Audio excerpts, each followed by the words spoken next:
বন্ধুরা, আজকে এসেছি পলাশী সুগার মিল দেখতে। আর সুগার মিলের অবস্থা খুবই খারাপ।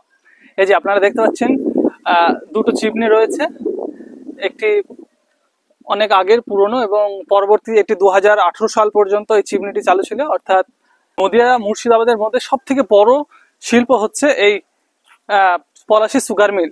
আমরা পলাশীর নামটা শুনে থাকি বিশেষ করে পলাশীর যুদ্ধের এই কারণে, কিন্তু না, শুধুমাত্র পলাশীর যুদ্ধের জন্যই নয়, এটি এই পলাশী সুগার মিলের জন্যই কিন্তু ব্রিটিশ আমলে এই রমনইয়া বাজার ছিল এই পলাশী সুগার মিলটি। আমার বাঁ পাশে রয়েছে সেই সময়কারে যারা কর্মচারী ছিল, তাদেরই কোয়ার্টার। এই যে পুরো এলাকা হচ্ছে কোয়ার্টার, এর ভিতরে আরো ওই দিকটায় বিল্ডিং রয়েছে, সেটাই আপনাদের সামনে তুলে ধরবো। এবং এই যে চিমনিগুলো আছে, বর্তমান অবস্থা খুবই শোচনীয়। এখানে চিমনিটি 2018 সালে বন্ধ হয়ে গেছে এই কারখানাটি, কিন্তু কিছু কর্মচারী এবং কিছু সিকিউরিটি গার্ড এখানে তাদের ডিউটি পালন করছে। কিন্তু বর্তমান অবস্থা খুবই শোচনীয়। আমাদের রাজ্য সরকার অর্থাৎ পশ্চিমবঙ্গ সরকার, মমতা সরকার অর্থাৎ আসার ফলে আমাদের নতুন কোনো শিল্প তো আসেনি, বরঞ্চ শিল্পগুলি ধীরে ধীরে যেগুলি ছিল সেগুলিও বন্ধ হয়ে গেছে। এটি তো পলাশী সুগার মিল রয়েছে, তারপরেও রয়েছে কল্যাণী শিল্প অঞ্চলে বহু শিল্প এখানে বন্ধ হয়ে গেছে। এই যে এইগুলো হচ্ছে সব কোয়ার্টার। আচ্ছা, মেন কোয়ার্টার ছিল হচ্ছে এটা। এই যে মেন কোয়ার্টার, অর্থাৎ এখানের যে কর্মচারীরা ছিল তাদেরকে এখানে যারা ইউপি, বিহার, ঝাড়খণ্ড এবং বিভিন্ন জেলা থেকে আসতো তাদেরকে এখানে কোয়ার্টার দেওয়া হয়েছিল। এবং আমার এই যে ছোট ছোট যে বিল্ডিং গুলো আছে, এগুলো হচ্ছে তাদের জন্য খাওয়া দাওয়ার জন্য এখানে রান্নাঘর, এবং এখানে বসে তাদের খাওয়ার জন্য একটা বিশাল এরিয়া রয়েছে। আর সব থেকে বড় ব্যাপার হচ্ছে এই যে চিমনিগুলো, এটাই মানে সেই পলাশীবাসীর এখন একটা মানে কি বলবো, পলাশীবাসীকে এই চিমনিগুলো দেখলেই তাদের এখনো মায়া লাগে, এখনো তাদের বুকে কান্না চলে আসে।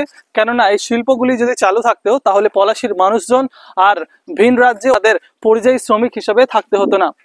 আমার ক্যামেরাম্যান এদিক থেকে একটু দেখানোর জন্য বলবো। এই যে পুরো এলাকা দেখতে পাচ্ছেন, পুরো একদম মরচে পড়ে গিয়েছে, একদম মরচে পড়ে গিয়েছে। এখানকার যন্ত্রগুলো দেখেই খারাপ লাগছে। যদি এই শিল্পগুলি চালু থাকতো জেলাটা আরো উন্নত হতো। এই যে দেখতে পাচ্ছেন, আমি একটু ঘুরে ঘুরে দেখানোর চেষ্টা করছি। তৎকালীন সময়ে ব্রিটিশরা এই শিল্পটা চালু করেছিল, কিন্তু পরবর্তীতে খৈতান কোম্পানি অর্থাৎ খৈতান লিমিটেড কোম্পানি এই কোম্পানির আয়ত্তে চলে আসে এবং অনেক বছর চলে। এবং চলার পরে চাষিদের তাদের যে চাষবাস ছিল অর্থাৎ আখের, চাষিদের আখের দাম ঠিকমতো পাওয়া যেত না, অর্থাৎ ঠিকমতো দিতেন না এই মালিক। এছাড়াও যারা কর্মচারী ছিল তাদের ঠিকমতো দিত না, সেই জন্য কর্মচারী এবং চাষিদের তাদের ফসলের দাম না পাওয়ার জন্য এই আখ চাষ তারা বন্ধ করে দেয় এবং মালিক নানানভাবে তিনি ঋণগ্রস্ত হয়ে পড়েন। এই কারণে এই শিল্পটি ধীরে ধীরে ঢুলতে বসে।